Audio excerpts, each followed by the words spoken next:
ನಮಸ್ಕಾರ ಸ್ನೇಹಿತರೆ, ನಾನು ನಿಮ್ಮ ರಾಹುಲ್ ದತ್ತ ಶಾರ್ಟ್ ಫ್ರೆಂಡ್ಲಿ ಸ್ನೇಹಿತರೆ. ಇವತ್ತಿನ ದಿವಸ ಆವರ್ತನ ಶಾರ್ಟ್ ಫಿಲ್ಮ್ ಒಂದಿಗೆ ನಿಮ್ಮ ಮುಂದೆ ಬರ್ತಾ ಇದ್ದೀನಿ.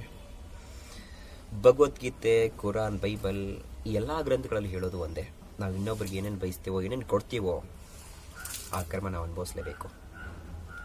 ಕತೆಗಾರ, ನಿರ್ದೇಶಕರಾದ ಗಣೇಶ್ ಹೆಗಡೆಯವರು ಗೀತೆಯ ಸಾರವನ್ನು ಪ್ರೇಕ್ಷಕನ ಮನ ಮುಟ್ಟುವಂತೆ 100ಕ್ಕೆ 100 ಭಾಗ ತಲುಪಿಸುವ ನಿಟ್ಟಿನಲ್ಲಿ ಪ್ರಯತ್ನ ಪಟ್ಟಿದ್ದಾರೆ.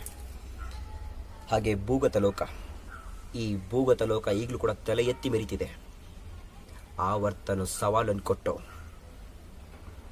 ಎಲ್ಲರೂ ಕರ್ಮಕ್ಕೆ ತಲೆ ಬಾಗ್ಲೇಬೇಕು ಅನ್ನೋದನ್ನ ಸರಳವಾಗಿ ತಿಳಿಸಿಕೊಟ್ಟಿದ್ದಾರೆ.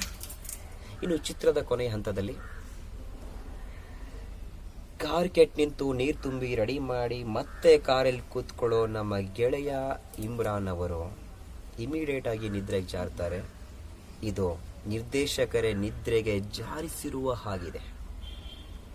ಈ ಸಮಯದ ಅಭಾವದ ನನಗೆ ಅಸಮಂಜಸ ಅಂತ ಅನಿಸ್ತಾ ಇದೆ. ಇನ್ನು ಕಲಾವಿದರ ಅಭಿನಯಕ್ಕೆ ನಮ್ಮ ನಿರ್ದೇಶಕರು ಒಳ್ಳೆ ಸ್ಪೇಸ್ ಕೊಟ್ಟಿದ್ದಾರೆ. ಕಲಾವಿದರು ಕೂಡ ತುಂಬ ಅದ್ಭುತವಾಗಿ ಮಾಡಿದ್ದಾರೆ. ಜೊತೆಗೆ ಪ್ರೇಕ್ಷಕ ತಲೆಯನ್ನು ಕೆರಿಸಿಕೊಳ್ಳುವಷ್ಟು ಕೆಲಸ ಕೊಟ್ಟಿದ್ದಾರೆ. ಮತ್ತು ಕ್ಯಾಮ್ರಾ ವರ್ಕು ತುಂಬ ಅದ್ಭುತವಾಗಿದೆ.